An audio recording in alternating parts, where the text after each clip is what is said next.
AP కూటమి ప్రభుత్వంలో GPS చిచ్చురేపుతోంది. తనకి తెలియకుండా జీపీఎస్ గెజిట్ ఇవ్వటంపై డిప్యూటీ సీఎం పవన్ కళ్యాణ్ తీవ్ర అసంతృప్తిని వ్యక్తం చేశారని తెలుస్తోంది. మరోవైపు ఉద్యోగులు కూడా అన్ని జిల్లాల్లో జీపీఎస్ కి వ్యతిరేకంగా ఆందోళనకు దిగారు. అన్ని వైపుల నుంచి వ్యతిరేకతతో తాత్కాలికంగా జీపీఎస్ నిలుపుదల చేయాలని సీఎం చంద్రబాబు అధికారులను ఆదేశించారు. తనకు తెలియకుండానే ఈ జీవో విడుదలైందంటూ మరో కొత్త డ్రామాకు తెరలేపారు. అసలు జీపీఎస్ విషయంలో ఏం జరిగిందో ఇప్పుడు చూద్దాం. ఆంధ్రప్రదేశ్లో కూటమి ప్రభుత్వం ఏర్పడి నెల రోజులు కాకుండానే లుకలుకలు బయటపడుతున్నాయి. ముఖ్యమంత్రి చంద్రబాబు అధికారంలోకి వచ్చాక వెళ్లిన తొలి ఢిల్లీ టూర్లో డిప్యూటీ సీఎం పవన్ కళ్యాణ్ ఎక్కడా కనిపించలేదు. చంద్రబాబు తన తొలి టూర్లోనే పవన్ కళ్యాణ్ని దూరం పెట్టారనే విమర్శలు వినిపించాయి. అదే సమయంలో తెలంగాణ సీఎం రేవంత్ రెడ్డి మాత్రం ఢిల్లీ అధికార పర్యటనలకి డిప్యూటీ సీఎం భట్టి విక్రమార్కను వెంటబెట్టుకు వెళుతున్నారు. ఇక కొన్ని రోజుల క్రితం విభజన సమస్యలపై తెలంగాణ సీఎం రేవంత్ రెడ్డితో ఏపీ సీఎం చంద్రబాబు చర్చలు జరిపారు.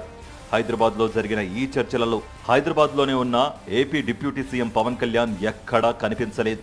అదే సమయంలో తెలంగాణ సీఎం రేవంత్ రెడ్డి మాత్రం డిప్యూటీ సీఎం భట్టి విక్రమార్కతో కలిసి హాజరయ్యారు. అంబానీ ఇంట్లో పెళ్లి వేడుకలకి CM Chandrababu, deputy CM Pawan Kalyan కలిసే వెళ్లినా ఆ మరునాడు మహారాష్ట్ర సీఎం ఏకనాథ్ షిండే నివాసానికి చంద్రబాబు ఒక్కరే వెళ్లడం కూడా అనుమానాలకు దారితీసింది. ఈ విధంగా ఇప్పటికే సీఎం, డిప్యూటీ సీఎంల మధ్య దూరం పెరిగిందంటూ గుసగుసలు వినిపిస్తున్న ఈ సమయంలో జీపీఎస్ గెజెట్ మరో చిచ్చుకు కారణమైంది. ఎన్నికల ముందు సిపిఎస్ రద్దుపై పవన్ కళ్యాణ్ పెద్ద ఎత్తున ప్రచారం చేస్తూ ఉద్యోగులకి హామీనిచ్చారు.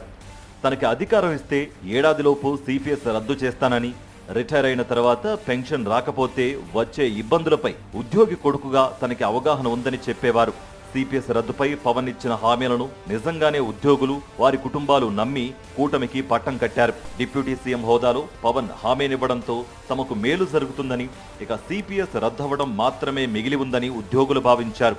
దీనికోసం పవన్ కళ్యాణ్ ప్రత్యేక చొరవ తీసుకుని సీఎం చంద్రబాబుతో మాట్లాడతారని కూడా నమ్మారు. కానీ కట్ చేస్తే హఠాత్తుగా 4 రోజుల క్రితం జీపీఎస్ అమలుకి ప్రభుత్వం గెజెట్ నోటిఫికేషన్ విడుదల చేయడం వివాదాస్పదమైంది. ఉద్యోగ సంఘాలు మండిపడుతూ రోడ్డెక్కాయి. ఎన్నికల ముందు సిపిఎస్ రద్దుపై పవన్ కళ్యాణ్ ఇచ్చిన హామీని నిలబెట్టుకోవాలని డిమాండ్ చేశారు. రాత్రికి రాత్రి తనకు తెలియకుండా జీపీఎస్ గెజెట్ ఇవ్వడంపై డిప్యూటీ సీఎం పవన్ కళ్యాణ్ కూడా తీవ్ర అసంతృప్తి వ్యక్తం చేశారని తెలుస్తోంది. ఎన్నికల సమయంలో జనసేన తరపున ఉద్యోగులకి సిపిఎస్ రద్దుపై హామీనిచ్చామని, ఇంత కీలకమైన హామీపై తనకి తెలియకుండా ప్రభుత్వం నుంచి జీవో జారీ చేయడం ఏంటని పవన్ కళ్యాణ్ ప్రశ్నించినట్లుగా తెలుస్తోంది. దీనిపై సీఎంఓకి చెందిన సీనియర్ అధికారులని పవన్ వివరణ అడిగినట్లుగా ప్రచారం కూడా జరుగుతోంది. ఈ నేపథ్యంలో పవన్ కి తెలియకుండా జీపీఎస్ నోటిఫికేషన్ రావడంపై జనసేనలో పెద్ద ఎత్తున చర్చ కూడా జరుగుతోంది. ఉద్దేశపూర్వకంగానే పవన్ కళ్యాణ్ ప్రాధాన్యత తగ్గించే ప్రయత్నం జరుగుతోందా అన్న అనుమానాలని జనసేన కార్యకర్తలు వ్యక్తం చేస్తున్నారు.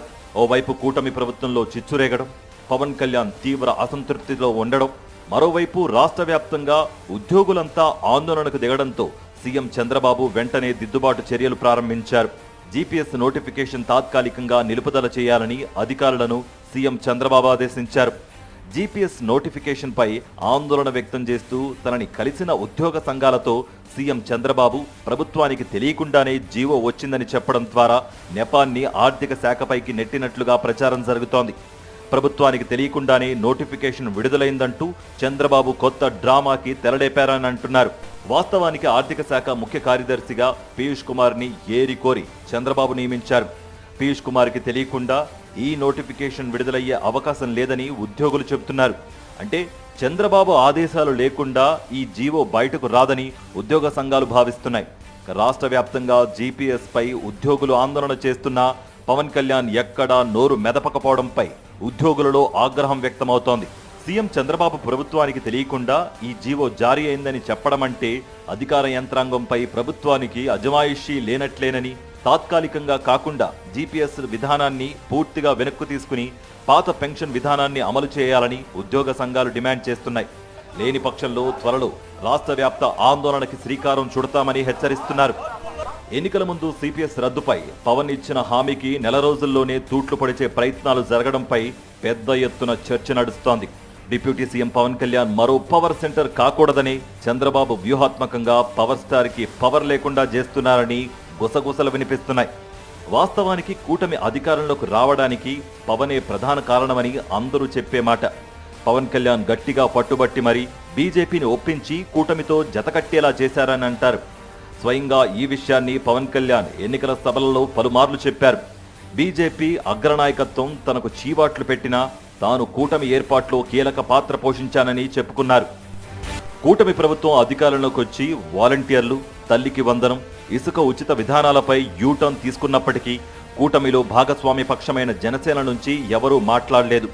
టీడీపీ ఎన్నికల ముందు ఇచ్చిన హామీలపై యూటర్న్ తీసుకున్నప్పటికీ తమకేం సంబంధం లేదన్నట్లుగా జనసేన నేతలు భావిస్తున్నారు.